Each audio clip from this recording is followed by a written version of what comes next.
Hi, everyone. This is Susan Knowles with Knowles on the News, a special edition of Stand for Truth Radio. I want to start out today by talking to you about the refugees that are coming into our country. We've been told recently that about 10,000 people would be brought here by the Obama administration. We, of course, have been given very little information about these people, but the one thing that we are told, and the one thing that really isn't being talked about too much in the mainstream media, is where these 10,000 refugees are going. Now, when I hear the city that they're going to be located in, I hear, you scratch my back, I'll scratch yours, and you owe me. And you'll understand what I mean by that in just a second. The city that they're going to is Baltimore. Now, why does Baltimore ring a bell? Well, you remember the rioting and looting from earlier this year following the death of Freddie Gray in that town. And you also may recall that the mayor was very much gung-ho, totally in favor of inviting even the DOJ, the Department of Justice, to come in, look and see what's going on with her city, because obviously she can't control anything in her city. Let them find out what's wrong with the city, and then let them fix it. Now, the mayor has subsequently said she's not going to run for re-election, and I'm sure that's going to break the hearts of everybody in Baltimore. But the DOJ is still, no doubt, investigating what's wrong. But I'm wondering, why are these people going to Baltimore? Not that I'm complaining, but why are they going to Baltimore? I think maybe perhaps, and I'm not implying that there's anything going on that is breaking the law, but I think this is a returning of a favor. I think it was one of those things where maybe the administration says, hey, we helped you in your time of need, and now we want you to do the same for us. The International Rescue Committee that's located in Baltimore, that receives donations, by the way, from the United States government along with private donations, boasts that it's ready to now accept new Syrian refugees under President Barack Obama's plan to bring the 10,000 in. Now, what's a little bit disconcerting is you wonder, can these people really handle 10,000 people? And quite frankly, we've seen in the news lately what happens when this many refugees come into a country, into their towns. They basically destroy things. I mean, not all of them, of course, but what we've seen is, sort of rioting, if you will, on the streets of Germany and different places, and all the trash thrown around and just left there. So how can everyone expect coming into Baltimore that the same thing is not going to happen, and that the IRC, the International Rescue Committee, is going to be able to handle all these 10,000 people? And in fact, the IRC has only had experience in Baltimore in bringing in 26 refugees within the past year. I don't know about you, but 10,000 is a lot more than 26, and maybe somebody should tell them.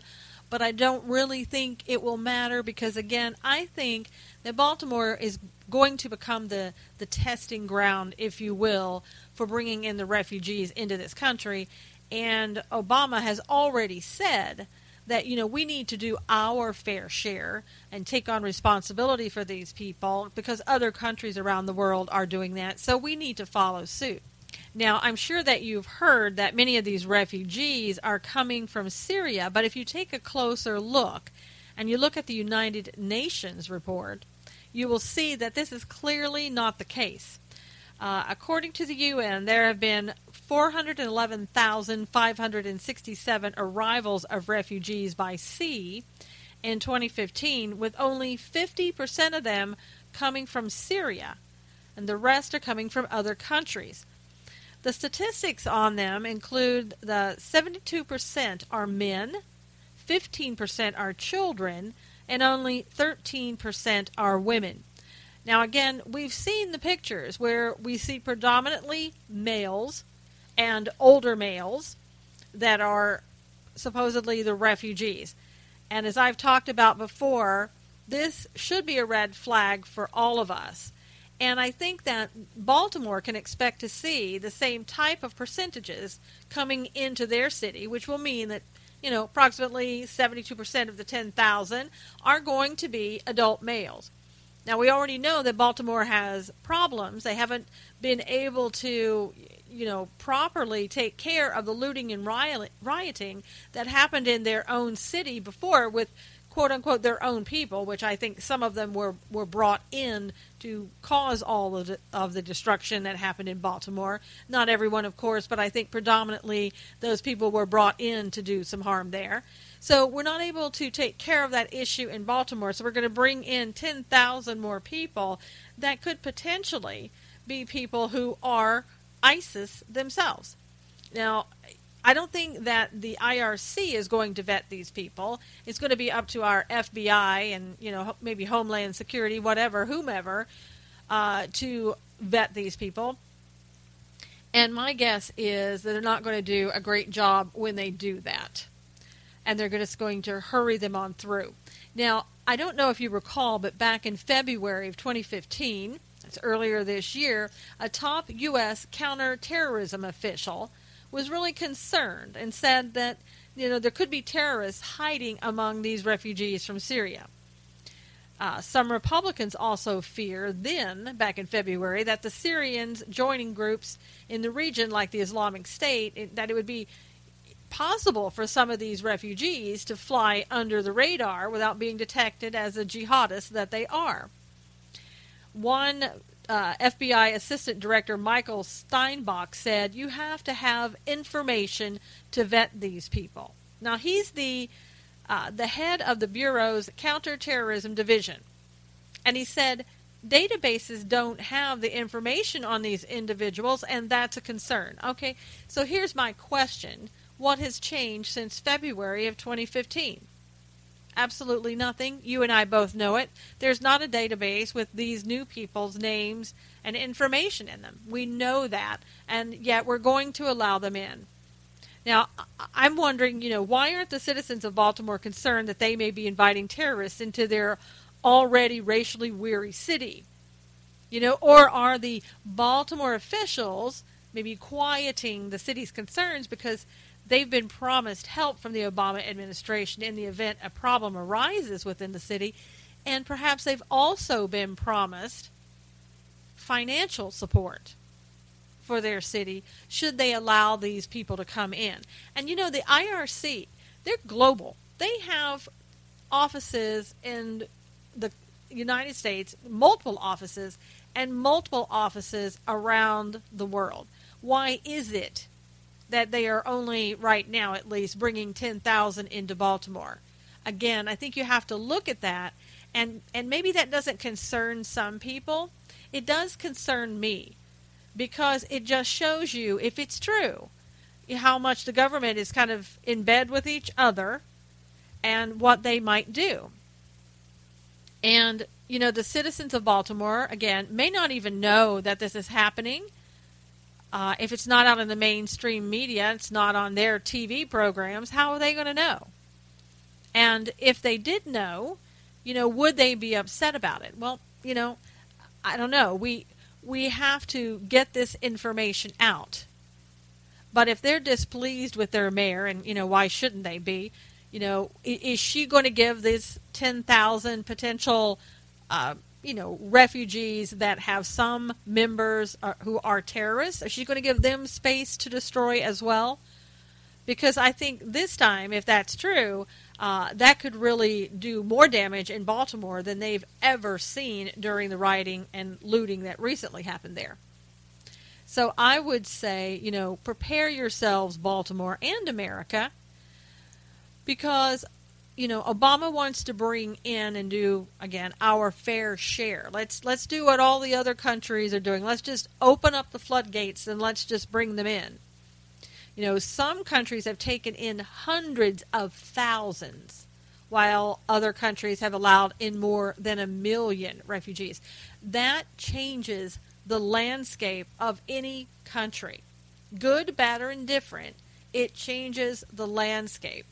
And if these people are coming in who are not properly vetted, who are terrorists, and you have that many people, you're not going to be able to control what's going on. And it could be very devastating to any country. Now, I'm really all for people coming in who have legitimate reason to seek asylum or whatever you want to call it, to come here. You know, if they're Christians there are being killed. And those people need to be relocated. Do they absolutely need to be relocated in the United States? No, they don't. They could go other places which are culturally similar to their own culture. And there are people who aren't Christians who, don't practice the Quran necessarily or the faith of Islam, and they could be killed as well. I have seen videos of people just lined up, literally lined up, and they're just shooting them in the head. These ISIS members are shooting them in the head, and these people are just falling over into the water. It's the most disgusting thing that I have seen. Nobody should have to be subjected to anything like that. So it's not that I'm against people coming in and trying to get away from things like that who legitimately need to. I'm all for that. But I don't think that's the case in some of these people that we've seen, especially, when I've watched it in other countries when they come in. It looks like they just take over, and they don't seem that appreciative of being there in safety. And it doesn't look to me like some of these people are legitimate. So I think that regardless of your feelings, no American wants to see a crisis arise in this country because refugees were not properly vetted. The well-being of America is at stake, and Baltimore, perhaps, as I said, is the Obama administration's willing testing ground. And it'll just be interesting to see what happens. He's done this before, bringing people here from Central America under different circumstances. Those people were just kind of let loose, go come back, whenever here's your date, come back and show up at this time, and those people never came back. We know what to expect with the Obama administration. Things are not going to be done properly. We've had a lot of instances where people are getting killed by people who are here illegally. And nobody wants to talk about that. We all want to be politically correct, but the truth is the truth, and we have to talk about it. We have to stay vigilant. I keep saying that. We need to stay vigilant, and we do need to speak out. We need to see who these people are.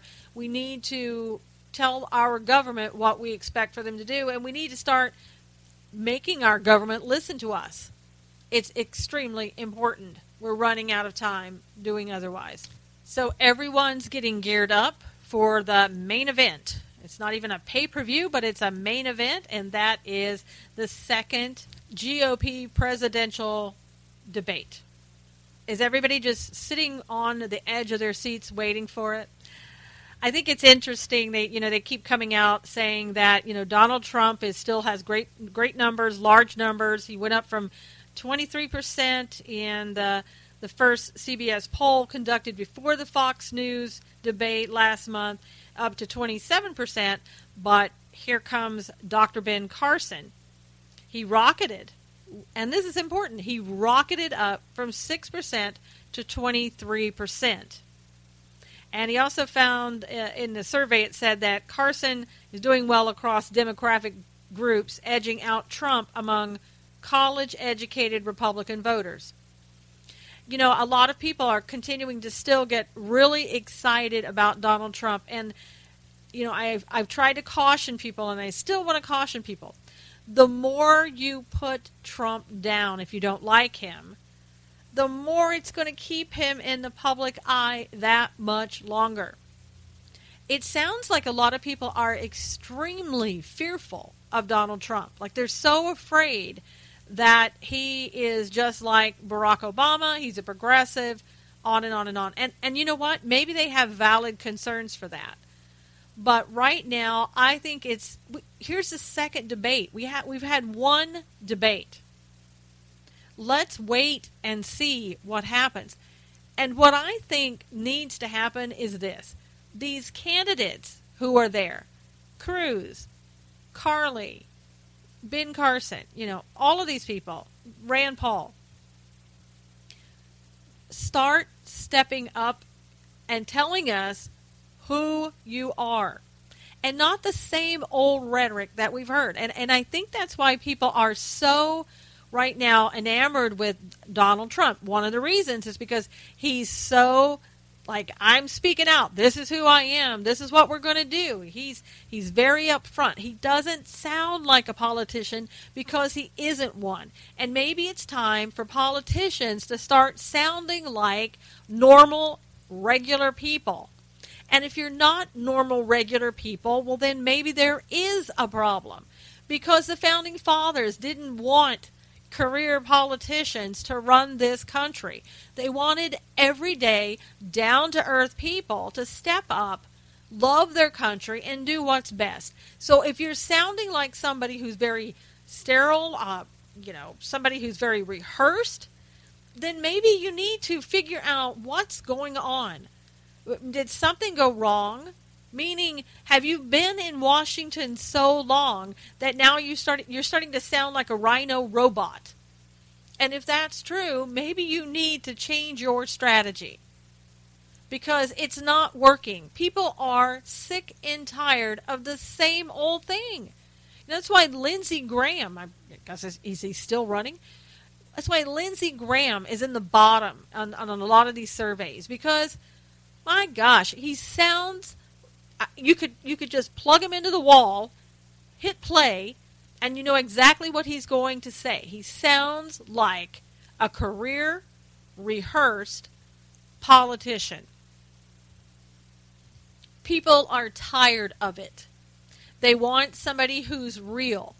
People thought when they were getting Obama that he was real, but unfortunately he wasn't so far entrenched in the political process that he couldn't start sounding like everybody else. Unfortunately, he's not like everybody else. He can just read a teleprompter better than anybody I know. And that fooled a lot of people. Now, people are saying about Donald Trump, well, he talks a good talk, but what can he do? Well, right now, at this point, what can any candidate really do? Aren't they all just talking a good talk right now? I mean, seriously, think about it. They have as much power to do something right now as Donald Trump. And I've heard people say, well, Trump doesn't have a plan. He just says, we're going to do right by the vets. We're going to have the biggest military. I haven't heard anybody else say, okay, here's step 1, step 2, step 3. I haven't heard that. I hear people who, mostly these candidates, a lot of them, are just talking about what they're not going to do or what they don't like. I want to hear what you're going to do. Tell me. Talk to me. Let's pretend for a moment, if we will, that this is you and me in a conversation. This isn't a debate. We're just one-on-one. I want to hear what you have to say. Tell me from the heart. No BS. Just let's hear it. That's what people want to hear. And that's why Donald Trump resonates so much with everybody. Because even though he's really not one of us, he's not really one of those down-to-earth people. He's a billionaire. He's not really one of us. But he sounds like he understands what we're going through and the frustrations that we have right now. And I honestly think that a lot of people who are for Donald Trump believe that if he got in and the people didn't like what he was doing, that Donald Trump at least, unlike Obama, that Donald Trump would at least listen to the American people and maybe change his mind and actually do something. I don't know that he would become a dictator or not overnight. Maybe he would. Maybe he would get in and say, I don't have to listen to you anymore. I'm going to do whatever I want to do. I mean, that's always a possibility. But right now, at least, I think when people have said stuff about, Planned Parenthood and how bad it is, he's changed his mind in that direction. Is that genuine? Is that because he heard the American people speaking and decided that's what I need to do? Or is it all a show?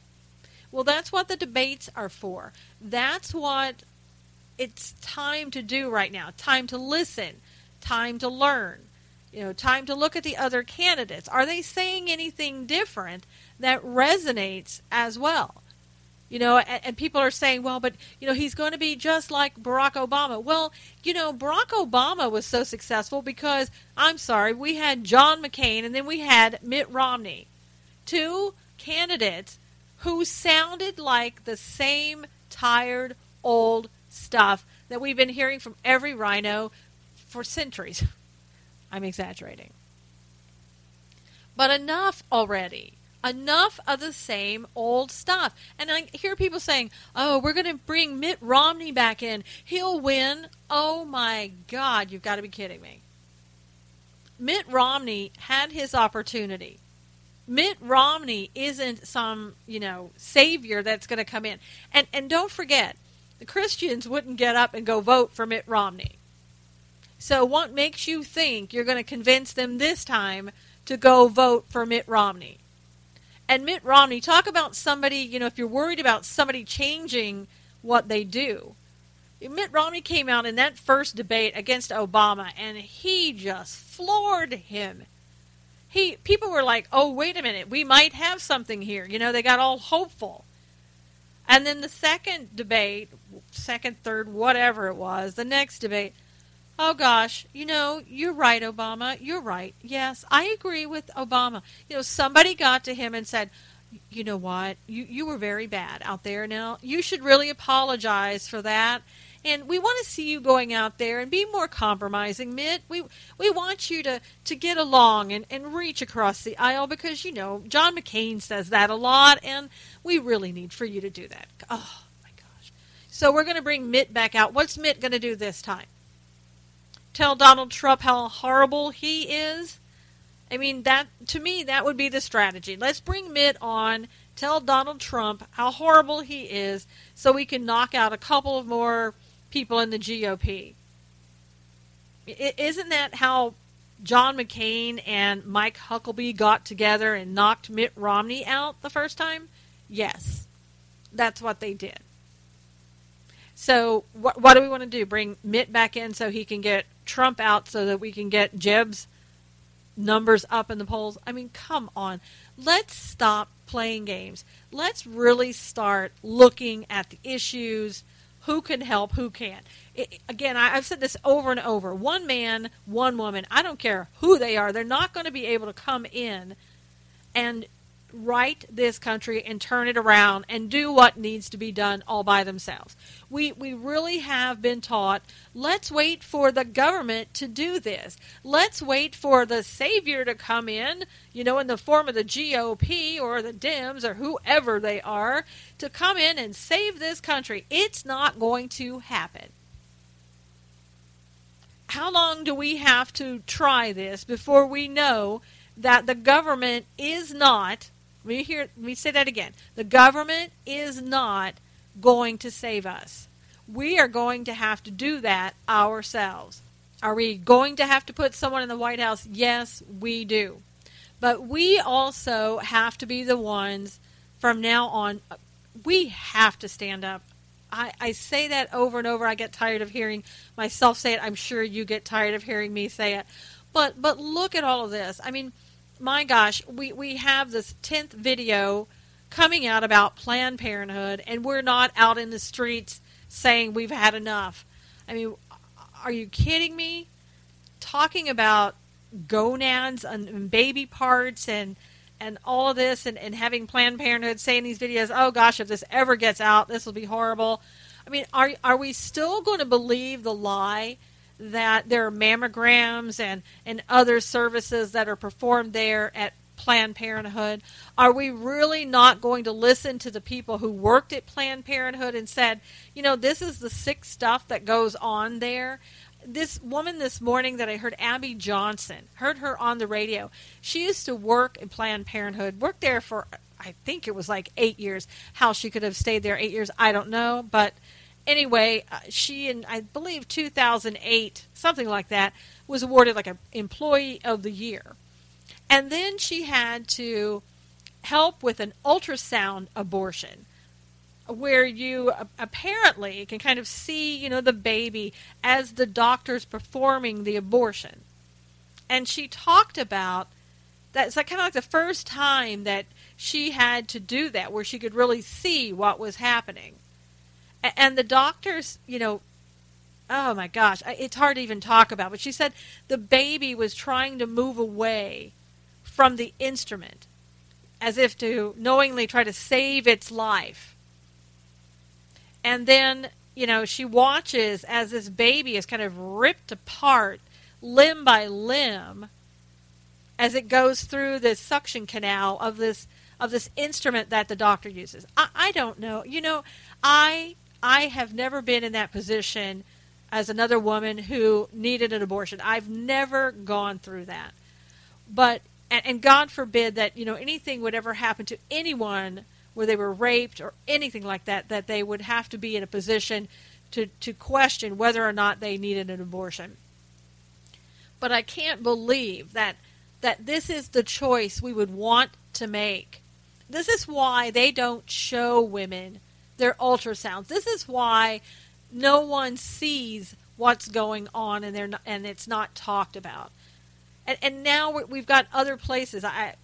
There's a local hospital that are being told that, when women come in now, in these centers that are to help women decide to make other choices rather than abortions, that these centers are going to have to, at least in California, start telling these women about Planned Parenthood and you can go here and get an abortion.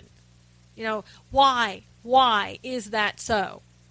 And why is it that, as the GOP, we're not stopping this? Mitch McConnell, how many excuses can you make as to why we're not stopping Planned Parenthood? I don't care if it's unpopular. I don't care if it will cause the GOP to lose elections. I really have gotten beyond that point now. I mean, the fact that all of these babies are killed like this, and we've been doing this for how long? And people can say, well, I never knew it was this bad. Well, it's this bad now. I mean, what do you need to do? Maybe go down there, take somebody down there, look at an ultrasound as, right before they're going to try to abort a baby, and maybe you can be the one that says, stop this madness. And, I know we teach women and men, this is the way, this is what you need to do. Go for it. It's just, it's easy, it's simple. You're in, you're out. Great. We have got to stop. We have got to take back our country, take back our culture, and start teaching people, again, right from wrong. We don't want to say anymore in this society that there's a right and a wrong. We just want to say, no. Whatever anyone wants to do, we have to be accepting and tolerant of that. That just because you believe it doesn't mean anybody else believes it. Okay, whatever. If that's what you want to believe, go for it. What I want to help people do is to take charge again of their own children and to teach them the principles that you grew up believing. You have the right. So far you do. It hasn't totally been taken away from you yet. You have the right to do that. So, let's quit talking about our government and the GOP and what are they going to do. What are we going to do? What are we going to do? One of the things that I think we need to do, and I don't know why, I still don't know why it couldn't get done in the first place, but it gives us an indication. It should have been a warning then about what the GOP was like, what it was going to be like. We couldn't fire John Boehner. We couldn't get enough people in our Congress who had the cojones to go in there and say, enough of John Boehner, out you go. Those people that stood up have been punished by John Boehner's administration, if you will, putting them in positions like, practically in the back room next to the bathroom. because of they dared to stand up against the great John Boehner. Well, you know what? The Speaker of the House needs to go. The congressmen need to do their jobs. They need to get together. They need to get this guy out. It's going to be so difficult now because you're going to have the Democrats that are going to go, oh, we embrace John Boehner. We'll keep him. We'll help you stay, John. We could have done it. We didn't do it. We're not doing anything. One more reason not to sit back and depend upon your government. And the other thing, this Iran deal, Louis Gohmert comes out and says, hey, we got a way to do this. We'll call this a treaty, which will require a vote from the Senate. And we won't allow it to be called an agreement. Well, do you think Mitch McConnell's going to do that? My guest that was on the show, you can go to Spreaker.com, it's Stand for Truth Radio, and look for Manda Zand Irvin's interview that I did with her. She is a political refugee from Iran. If you listen to that and you can't see how horrible this agreement is and why it's imperative that the Congress somehow stop this, I don't know what will convince you. Each and every day our government seems to take us further down the hole, if you will, of no return. And somehow we need to start standing up more. When we do stand up, things happen. I was watching the ACLJ this morning on Periscope, and if you're not watching them on Periscope, you really should. They do great work. ACLJ.org. Go there, donate to them. My gosh. They go out anytime something comes up in the news in regards to trying to take rights away from parents or trying to make the children in a public school adhere to Islam. They're right there filing lawsuits. And I was listening to them this morning talk about the stuff that they're doing. And, they talk all the time about how bad this Iranian deal is. And no one seems to be listening. But those are people that you can go to. You can stand up with them. You can sign their petitions. They have petitions all the time. If you don't have time to go out to an event, go sign one of their petitions. Go donate to them. Because, again, they do great work. They can start to be the voice for you. As you sort of get your feet wet in standing up, let them go out in front. Let them do the legwork right now until you feel that you can get out there and start doing more of it yourself. But a great, great organization. They're not sitting there waiting for the government. They're not waiting for the government to go and correct whatever is happening in that middle school in Tennessee with who are making children chant Islamic prayers and telling them that Islam is, Allah is the only God. No, they went out and actually are doing something about it to stop it.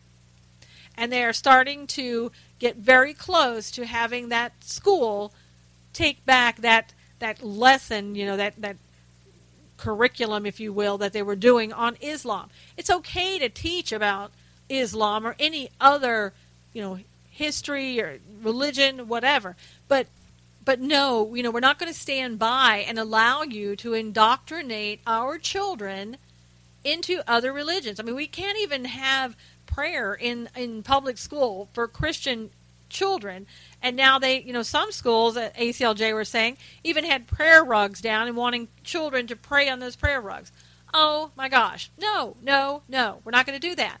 And, keep standing up. And they'll be successful, with you standing with them together side by side. They're going to be successful. You're going to be successful. The country is going to start turning back around. It's going to take a long time because we are in a bad place. We really are. But if you don't start someplace, it's never going to happen. We're never going to turn it around. And the progressives and whoever else comes in here are just going to take over this country. And it won't matter if it's Donald Trump who's in charge or Humpty Dumpty at that point. It just truly won't matter. I mean, if you're sitting around and the only thing you're waiting for is the government to come in and correct everything, it's not going to happen. Now, I want to also turn and talk a little bit more about veterans. As I've told you before, there's a group called VA is Lying, and they're a Facebook group that you can join. So if you're someone who cares about veterans and cares about the medical and psychological care that they're getting or not getting with the VA, go check that group out. It really is growing leaps and bounds. They're putting up billboards all over the United States that say, VA is lying, veterans are dying. And I'm sure the VA probably doesn't like those billboards up. But you know what? I think, here again, the veterans have been waiting and waiting and waiting for the government to do something for them. And the government is not fulfilling their needs according to the veterans. And I say according to the veterans because they're the ones that every day have to sit on the phone and wait hours for an appointment. They're the ones that, wait months for a doctor. This is coming from them. I'm not a veteran, so I can't say what is or isn't happening. But when I talk to these veterans, and you have the majority of veterans that I speak with saying, I'm not getting the help, I'm on, 25 medications at one time, I have relatives who are veterans that committed suicide. Okay, something is wrong. I've heard this my whole life as a daughter of a father who served in the military, who was a veteran and couldn't get help himself. So, nothing has changed. Maybe it's even gotten worse. I don't know. Or maybe I'm just becoming more aware of the issues that the veterans are talking about. But what I see is the VA continually saying, oh, we need more money to do this and that and the other. We need more money to hire people to come in, doctors. We don't have enough staff. Well, you can hire as many people, but if nothing is changing, if the system itself isn't changing, it's not going to work. It's like having a big conglomerate and you just keep adding to it and making the same mistakes over and over and not making anything better. It's not going to change anything. You need a complete, in my opinion, overhaul of this system. Let's start again. Let's also give veterans a choice to go to outside hospitals and not have them screened by someone who says, oh, well, no, you can't do that. Why can't it just be, these veterans, they go off and they fight wars and things like that. They're big boys and girls. They can make the decision for themselves whether or not they can set up an appointment with a doctor or whether or not they would really like to be seen by a doctor. Let's quit treating them like children, like they don't understand what's going on and they're not able to make decisions on their own. Let's stop that. Let's start treating them like the human beings and the responsible human beings that they are. And let's start giving them the help that we promised that we would give them when Congress started the VA, years and years ago. Let's do that, shall we? Let's start there. Let's start taking that money that we're bringing in to say, oh, we need this, that, we can't. Let's start taking that money. Let's start paying those people that are doctors out in the civilian world, in the private practice. Let's start giving them the money, and maybe they can help the veterans better than the VA. Because so far, it doesn't seem like, for the most part, especially the veterans that I've talked to, the VA's not doing a great job. So let's see if somebody else can do a great job. And then if it doesn't work, we'll think of something else. But this isn't working. And we just can't keep throwing money into the same old problems and expecting different results. So now turning to other news, we have another incident in the news of two officers going to a restaurant in Texas, at a Whataburger restaurant in Texas, ordering food and being told by an employee, we don't serve police. And the officers apparently looked at the guy thinking, okay, is he joking? What? They're not really sure at this point. He said the guy looked at him with a straight face and just said, we don't serve police. Now, subsequently, the employee has been fired. At least that's what the news is reporting. The employee has been fired. Good. Should have happened right there on the spot. Now, this is the second time that we know of. The first time was in Arby's earlier this month, and now we have Whataburger. We can't have these things going on with police officers. We're having too much strife, too much trouble in regards to having people obey the law with police officers, degrading police officers, verbally attacking police officers, whatever. We've talked about this before. People on the other side will say, yeah, but they're killing people, and look at this and look at that. I understand that.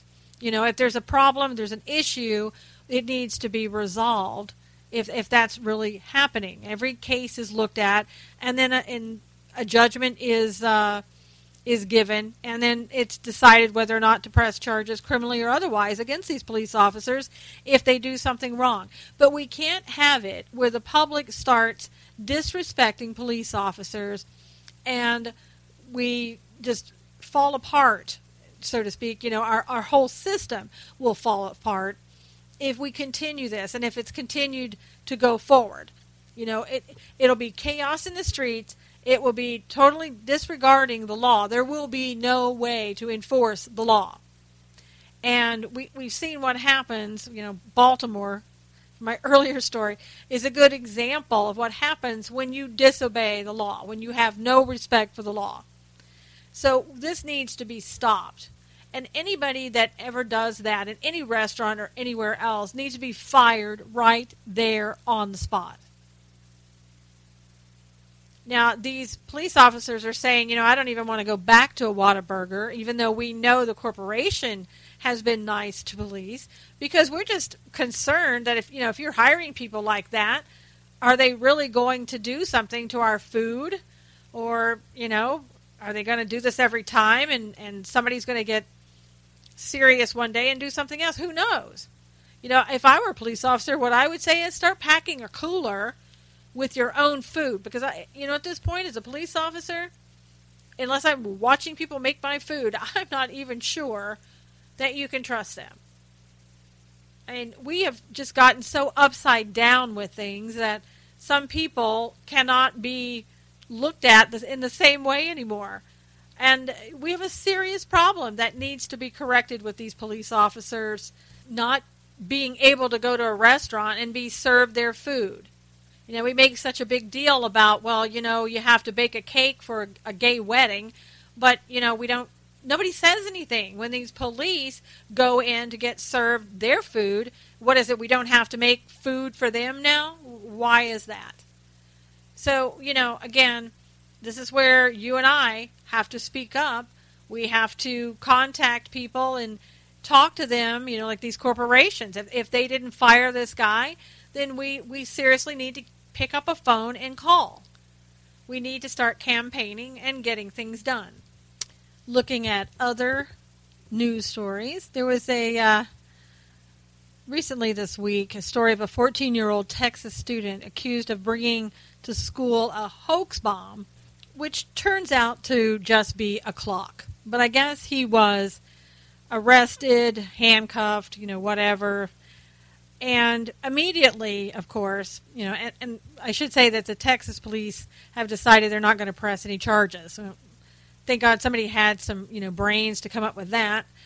But immediately, President Obama tweets out, because he doesn't get all the news. We've heard him time and time again say, well, I don't know yet because I haven't heard that in the news, that type of thing. But something as important as this, something that happened in Texas, that it was at a school involving one student. Of course, he's heard about that right away. I'm sure somebody tweeted out, probably got on the red phone and called him immediately when this kid got arrested. And I'm not saying the kid should have been arrested. I'm just saying, you would think that he would learn about other things, but he doesn't seem to ever hear about the big things. Benghazi was how many days later did he hear about that? Anyway. The president takes to Twitter and immediately says, "Cool clock, Ahmed. Want to bring it to the White House? We should inspire more kids like you to like science. It's what makes America great. And then, of course, Hillary Clinton, not to be outdone, and because she's the Democrat presidential candidate, that's in second place now behind socialist Bernie Sanders, says, assumptions and fear don't keep us safe. They hold us back, Ahmed. Stay curious and keep building. I guess my first question is for President Obama. When that little kid went to school and he had a Pop-Tart in the shape of a gun and they got him out of school as fast as he could, why didn't Obama tweet out, wow, nice way to work with the Pop-Tart. I just love how artistic you are. Of course, it involved a gun, so we couldn't possibly say anything positive about that. But he didn't get invited to the White House. Hopefully this kid gets invited to the White House, does a great job. It sounds like he does a lot of stuff with his hands, repairing things, building things. It's really a great thing.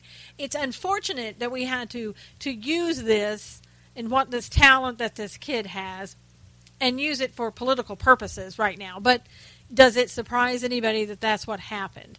And again, I think Texas overreacted in making it seem like this kid had a bomb in the first place. But then again, you have to look at people like Obama and other progressives who got us to this position in the first place, where kids who come in with Pop-Tarts shaped in the form of a gun get expelled, suspended, arrested, whatever, or kids with clocks. The same thing happens. And we have to go, do the extreme. We can't just say, oh, gosh, let me see that, and try to find out what it really is, or look at the Pop-Tart and go, oh, that's not really a gun, so let's just let the kid eat it, No, we can't do that. We have to go to this silly extreme. And I was going to say, progressives have made us do that. But you know what? No, we have allowed progressives to get us in this situation. Again, another example, take back your power, empower yourself. But really, Obama, it was not unexpected for you to want to use whatever you can for your own political point of view and your own political power. Don't you have something more important to do? Maybe golf game, something like that? I don't know.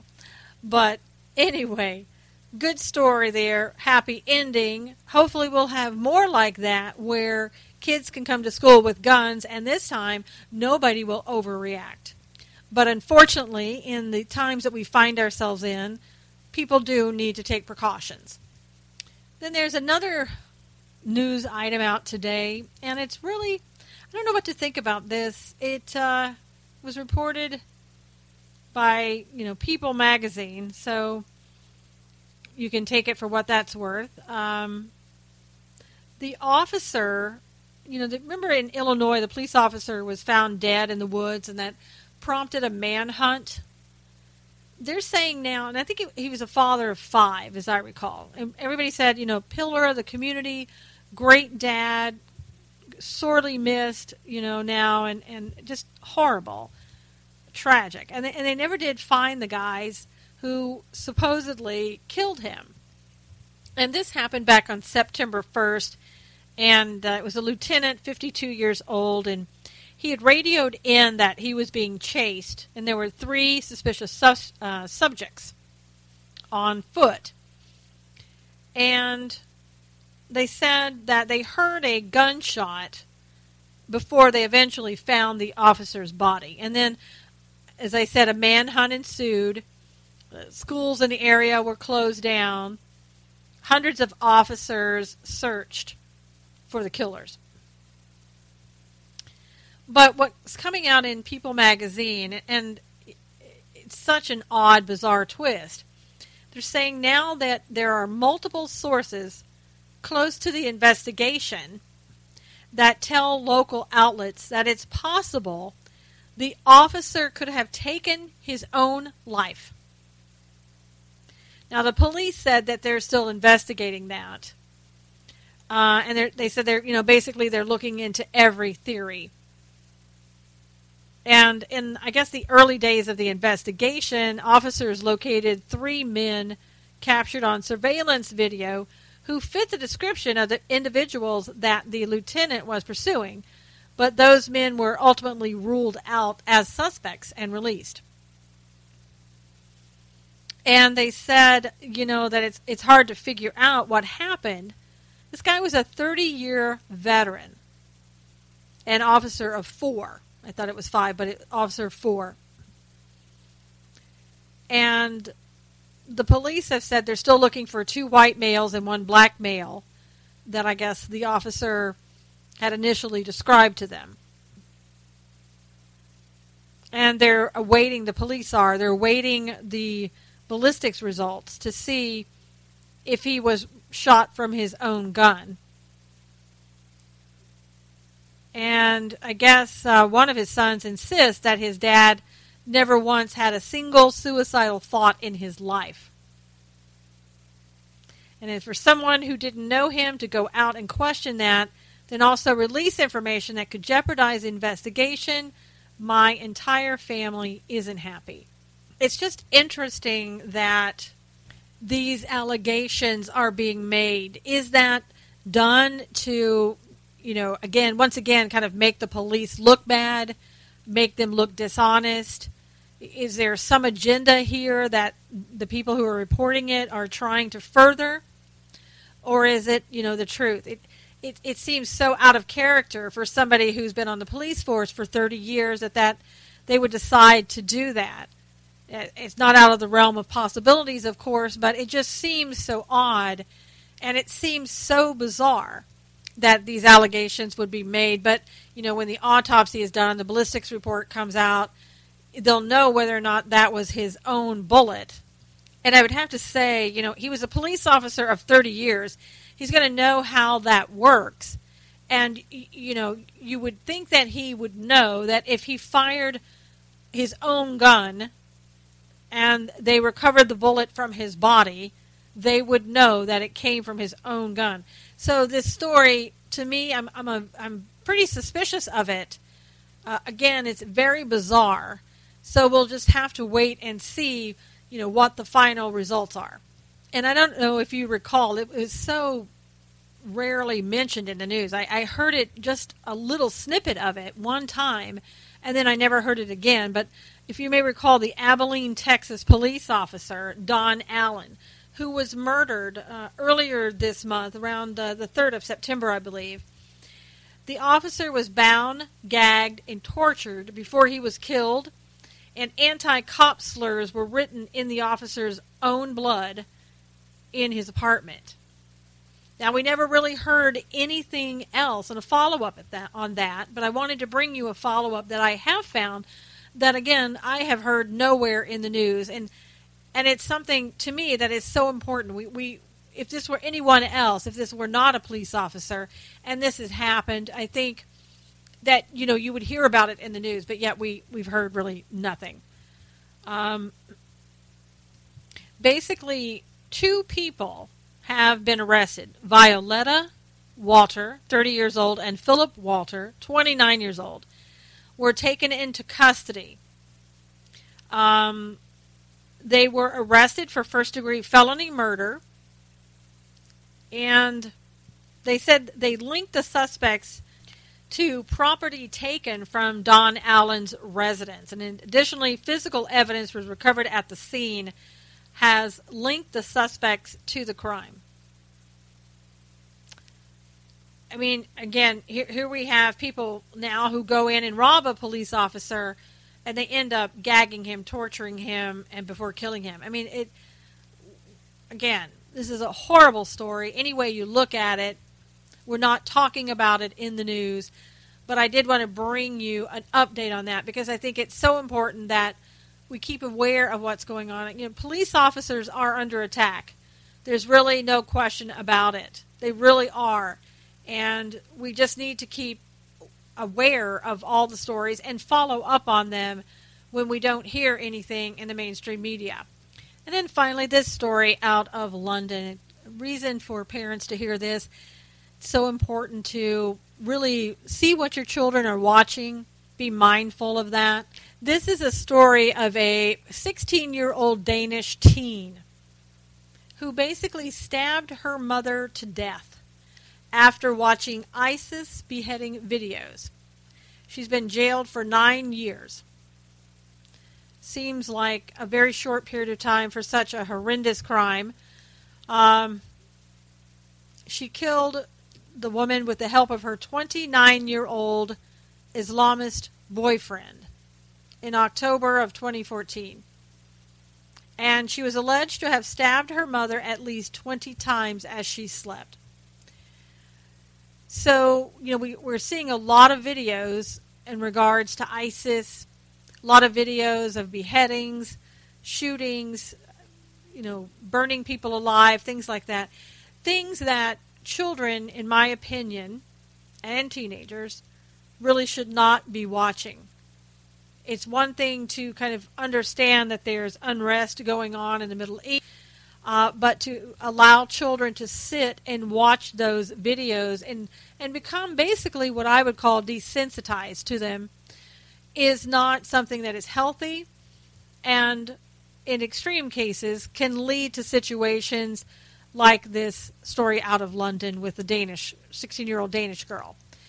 So for parents, I know it's one extra thing that you have to do, but you really should be monitoring what kids are watching on the internet, what kids are seeing on TV, what they're reading, who they're talking to, because you never know what's going to happen and how something may impact somebody so severely that they would do something they wouldn't normally do.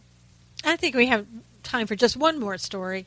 This was the Miss America pageant. Miss Colorado Kelly Johnson. Don't know if you watched it. I did not watch it. But I guess as part of her talent, it consisted of a monologue. Is what this particular contestant did. It was a monologue about her own profession as a nurse. And the next day, The View co-host Joy Behar, I never watched The View, didn't know that Joy Behar was still on The View, but apparently she is. She said that she did not consider the monologue a legitimate talent. But being on The View, I guess, is. But anyway. And she appeared ill-informed on the nursing profession as a whole.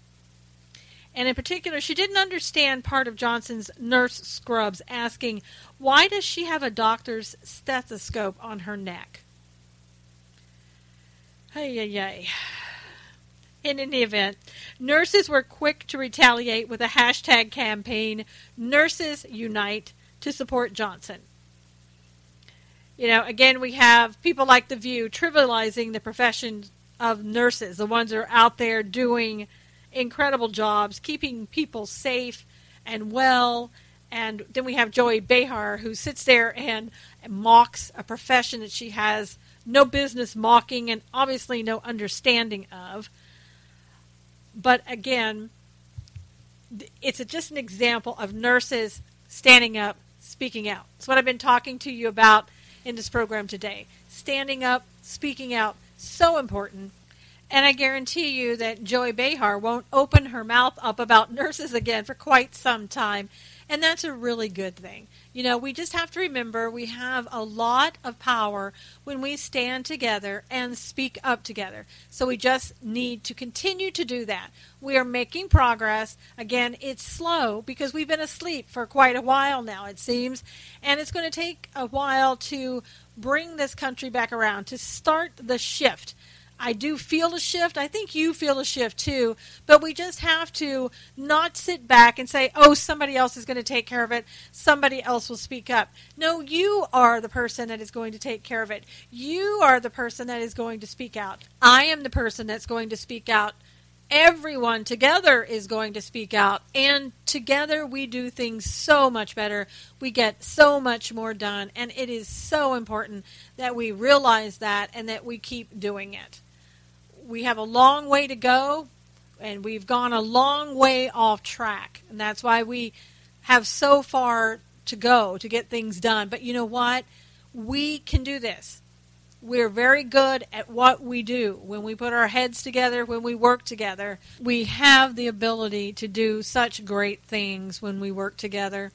And I encourage you to just, again, take baby steps. but take those steps.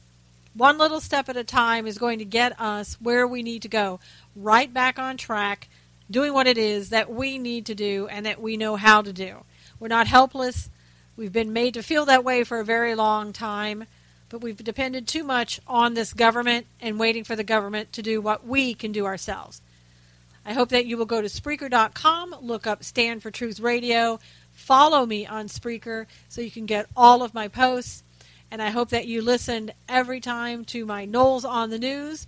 And until next time, take care, God bless, and see you soon.